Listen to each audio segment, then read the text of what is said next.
With Coach Day over to the far left, Cameron Teague Robinson, the athletic. Ryan, just touch on Travion today. I mean, one, just getting him back to his working his training. Was the plan to give him the ball 26 times on the ground and 4 or 5 times in the air? I don't know, what we had in terms of a number coming in, but we held them out last week. It was close, but we felt like we wanted to make sure that he was 100%. And this is a big run we're about to go on, and you can just see the difference he makes when he's out there, the explosiveness, the speed. I thought he ran hard tonight, and he's a weapon out of the backfield. You can see that down the sideline. The one that we just missed on the touchdown there. We had a linebacker out the 101, and you can see. It was one heck of a route he ran. We just didn't connect on it. We spent a bunch of time on that route, so I was like getting stabbed in the heart, but you can just see when he's out there the impact he's having on our offense, and to get that run there in the fourth quarter was big. Over here to the right, Joe Nugent, WCMH. To have 3 turnovers and still win the game by 2 touchdowns, what went well to lead to the victory? Well, it started off, I think, with a good combination of the run game, and we did have some pretty good passing plays as well. And I thought that combination was good. And I think we're all frustrated that we're just not able to finish off some of those drives. And when we get into those plus territories, we got to finish them off. And so there's a lot that goes with that. Certainly the coaching's a big part of it. But again, when you get a guy like Trey back, and then you have Marvin on the outside, you can see the difference it makes. We decided to hold Emeka one more week. He was close, but we just made the decision to hold him. I do feel really confident we'll get him back next week. But, he makes a difference. But just some really tough performances out there. Like certainly we can talk about the defense all night, but just offensively, Cade and Julian. These guys, they were battling at the end. And you get to this time of year, and you got a lot of bumps and bruises and things like that. And the guys played hard. I thought the offensive line got movement tonight. I thought so. Tight ends. We moved the line of scrimmage, and then again having Trey back made a big difference. So certainly, running for 160 yards. Rob Aller, Columbus Dispatch. A little more on Travion. How frustrating is it? Because it sounds like a game plan. When you have him, it changes things. Yes. He's been kind of in and out, really over his career. How challenging has that been? Is it good to see somebody who is maybe some people question him to come back and have a night like this? Well, the one thing about Trey is, like you said, you can do so much with him because he has such a great skill set, and he's one of the more competitive guys we have, and so nobody wants to be out there more than him. But you can see when he's out there, he has that drive, and he hadn't played a game in a few weeks, I guess now, and so even at the end, he was toughing it out because he was a little winded there at the end. He hadn't rushed that many, had that many carries in a while, and they had a couple of receptions and a couple of routes. So, I thought he handled it well, and you can see what a weapon he is when he's out there and when he's at full go. So, hopefully we have another great week of practice and we can keep doing those things, and then it just puts more and more pressure on the defense when you have someone like Marvin. You get Julian out there and Cade, and so that's the idea. And I still don't think we put a complete game together on offense, and so we'll get back to it this week and keep swinging.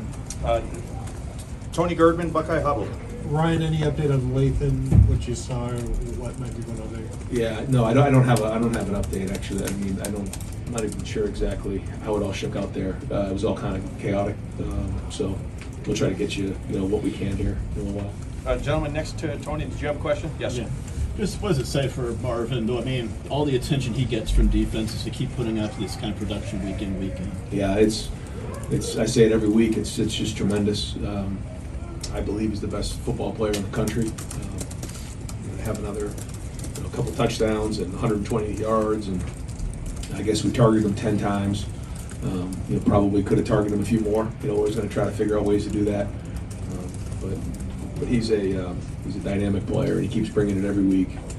And the consistency is starting to show more and more week in and week out. Just the playmaking ability, and what a catch he made down there! My goodness, for him to get a foot inbounds and hang on to it, I was like, man, that's gonna be a hard one. And then when I saw the replay, it did move, and just an unbelievable catch. Nathan Barrett, Cleveland.com. You mentioned guys who are banged up. How hurt is Kyle right now? And is that affecting him at all and leading to some of the mistakes that we saw in the first half? No, I think, I think it's like, bumps and bruises and things like that. And, I think something maybe happened in the game there, and he was able to fight through it, which was great. And so we'll get an evaluation, but I think, he'll be fine. But, no, I don't think those things are getting his way right now.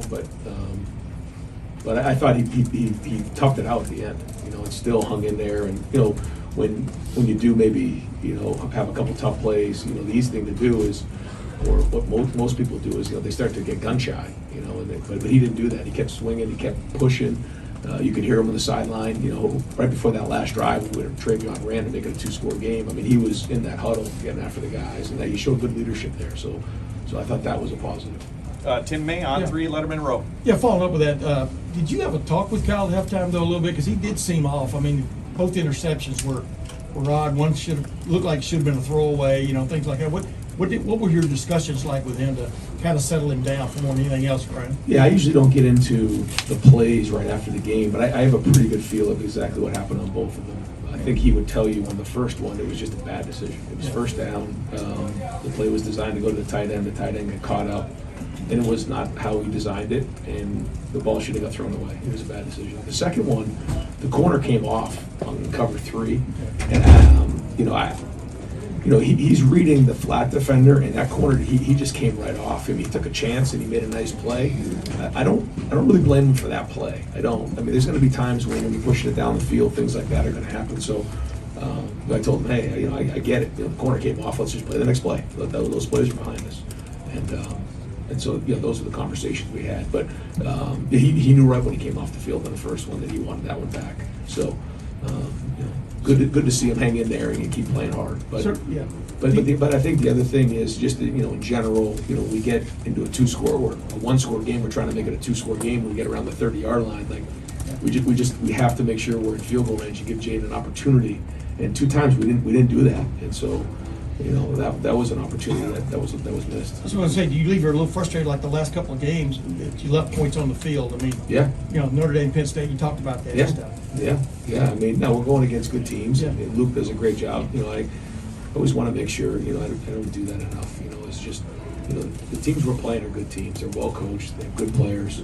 And so, I don't want to sound flippant when, I say we expect to score every time. These guys do a great job and they had a good scheme and they did a nice job with everything. The fans were really into it. It was a great environment. So, we want to, go on the road and be, road warriors and win these games on the road. And it's not always going to be the way you want it, but yes, what we want to get done. The expectation, and so still things we got to get better at.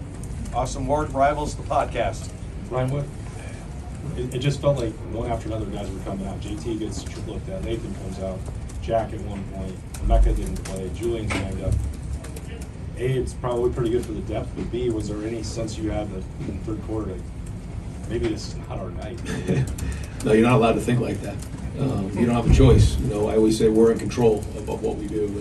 And, this time of year, we play a physical brand of football, and things like that are going to happen. But most of those guys, they get right back in the game after taking a shot, and for those who have played football before, it's like having them, sometimes, you get leg whipped or something. It's like someone taking a Louisville Slugger and smacking it into your shin, it hurts. And, certainly there's a difference between hurt and injured. But our guys, man, they battled. And you saw a bunch of guys just fighting at the end. They didn't want to come out of the game.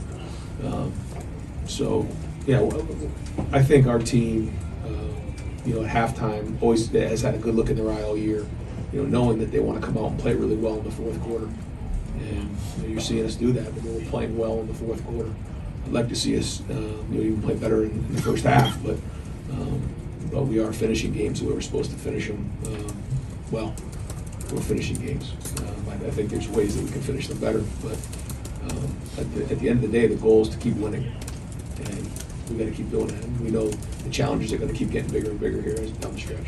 Clay Hall, WSYX. Yeah, along those lines, Coach, some might say, hey, you passed 3 of your toughest 4 tests along the way. Would you caution people that the next 3 are not easy.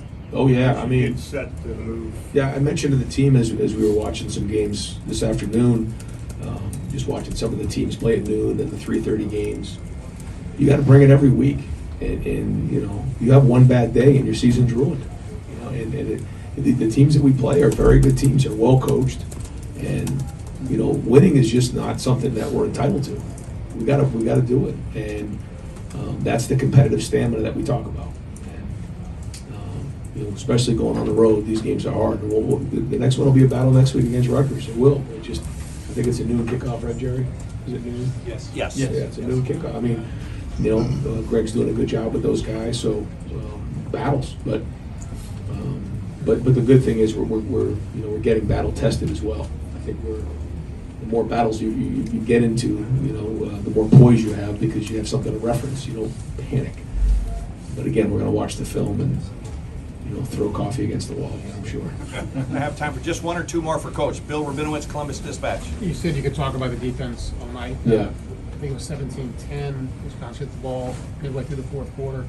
How much of a security blanket is it for you to know that you've got a defense that you believe can stop them? And just, is there anything tonight that defense shows you that maybe they hadn't before?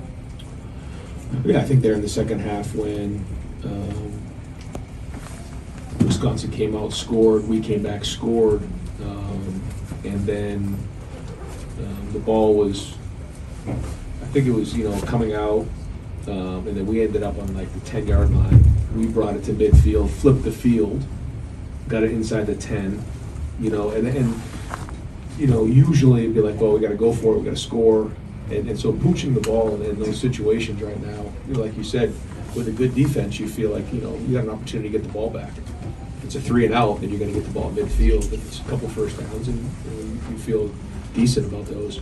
And so, yeah, I think it's something where you got to get a feel during the game how it's going.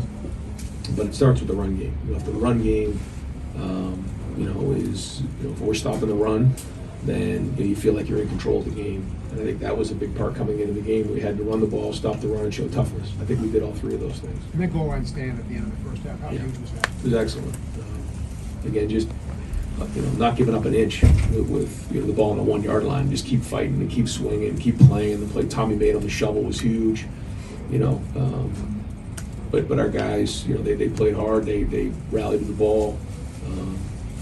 No, I mean, I thought the secondary played well. They got their hands on some balls. That was another really good performance by our guys.